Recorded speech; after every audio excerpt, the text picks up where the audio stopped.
धर्म की बड़ी महिमा है। भगवान अवतार लेते हैं। एक बार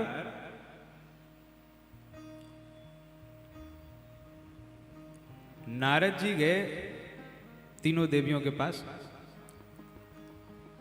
और उन्होंने कहा कि इस समय संसार में सबसे बढ़ करके जो पतिव्रता नारी हैं वे अनसुईया जी हैं। तो माताओं को थोड़ी जलन होती है एक दूसरे से।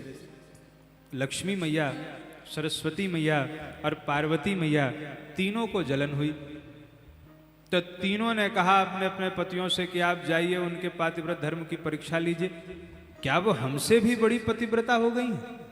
जा करके उनकी परीक्षा लेके आइए। तीनों देवता आए। अब माताएं जो हट करती हैं तो कई बार भगवान को भी मानना पड़ता है। इंसान मान ले कोई बड़ी बात थोड़ी।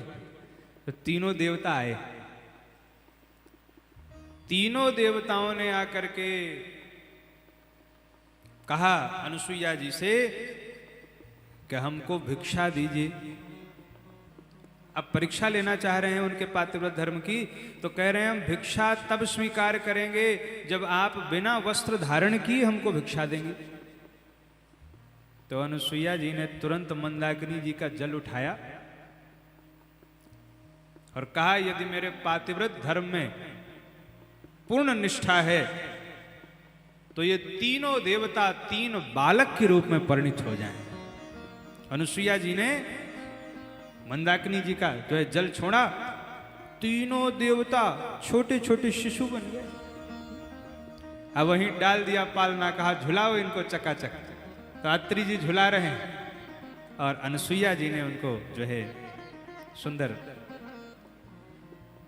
भिक्षा दी। अब तीनों देवता तो वहां है नहीं, देवियां हो गई परेशान। तो नारद जी से पूछती है, बोले बाबा हमारे स्वामी जी का कोई अता पता नहीं चल रहा है।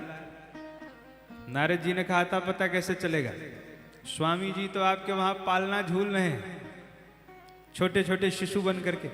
तब तीनों देवियां आईं चित्रकूट और अनुसुईया जी को प्रणाम किया।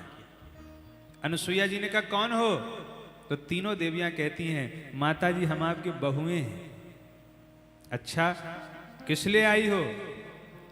बोले माता जी इसलिए आई हैं कि हमारे पतिदेव को आपने छोटा सा बालक बना दिया है, इनको हमें लौटा दीजिए तो हम प्रसन्न हो जाएंगे।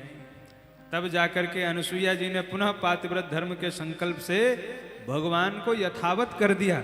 आप विचार करिए कि हमारे देश में पातिव्रत धर्म की इतनी शक्ति है कि साक्षात भगवान को भी बालक बनाने की सामर्थ्य माताओं को प्राप्त होती है। इतनी सामर्थ्य कि साक्षात भगवान।